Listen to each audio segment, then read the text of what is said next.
Hvad skal vi gøre? Vi er nødt til at sige det til nogen. Vi skulle ikke sige det til nogen, er du fuldstændig sindssyg? Hvis vi siger det til nogen, så tror de bare, vi lyver. Okay. Men hvad skal vi så gøre? Jeg har ingen idé, men vi skal jo starte et sted. Så lad os starte med de spor, vi har. Så kniven havde jo blod på sig. Så vi skal måske tage en DNA-test i laboratoriet. God idé.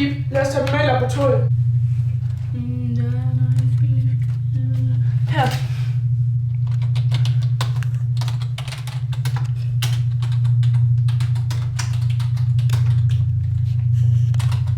Jeg ved det. Det er Oles blod. Hvad fuck er Ole?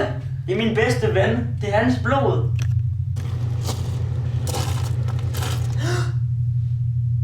Hvad er det galt, Ip?